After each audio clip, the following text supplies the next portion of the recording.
कि एनडीए का वोट बंट गया। जी।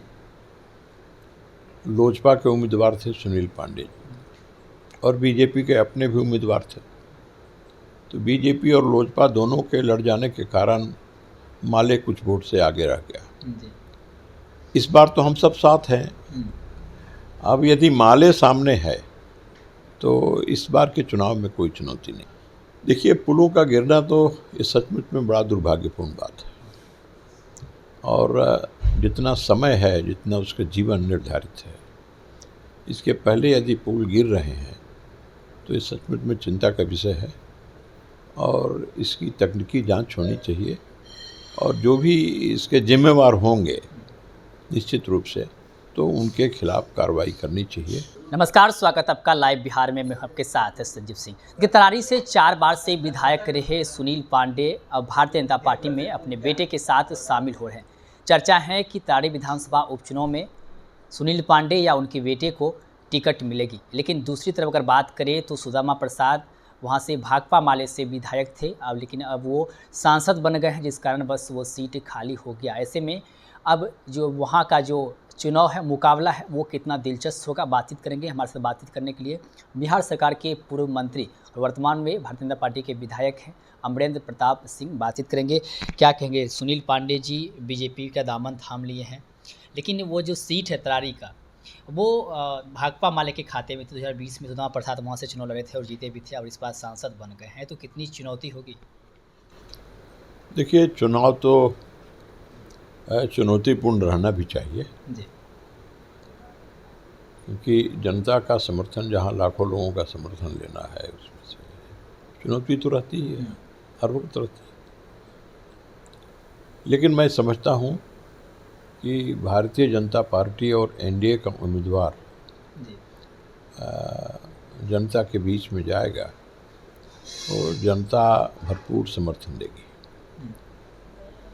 उतना ज़रूर समर्थन मिलेगा कि भारतीय जनता पार्टी और एनडीए का उम्मीदवार तरारी में जीत जाए।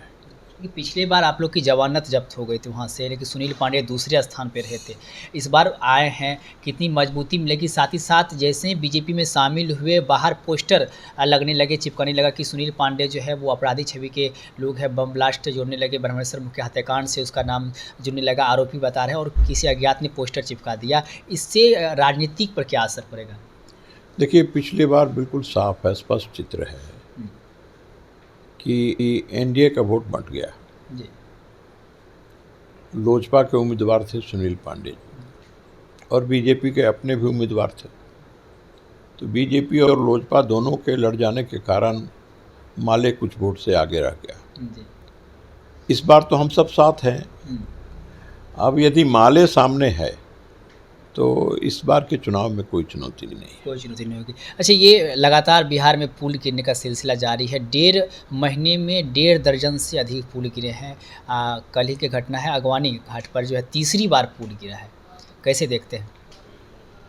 देखिए, पुलों का गिरना तो ये सचमुच में बड़ा दुर्भाग्यपूर्ण बात है और जितना समय है, जितना उसका जीवन निर्धारित है, इसके पहले यदि पुल गिर रहे हैं तो ये सचमुच में चिंता का विषय है और इसकी तकनीकी जांच होनी चाहिए और जो भी इसके जिम्मेवार होंगे निश्चित रूप से तो उनके खिलाफ कार्रवाई करनी चाहिए और कार्रवाई बेलाग होनी चाहिए।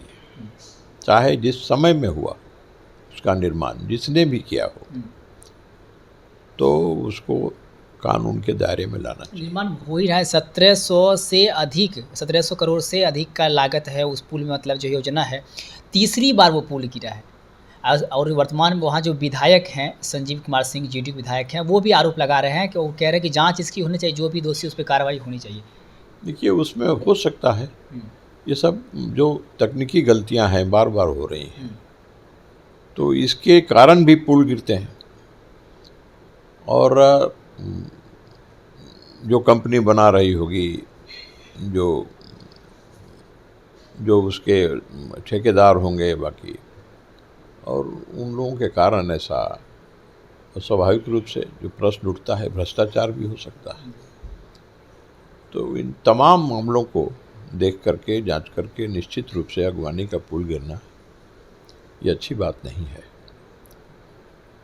तो हम समझते हैं कि नीतीश बाबू की सरकार ऐसे मामलों में किसी को बख्शने वाली नहीं है और पहले भी नहीं ऐसा हुआ है, तो इसमें भी बख्शे नहीं जाएंगे और कड़ी कार्रवाई होगी।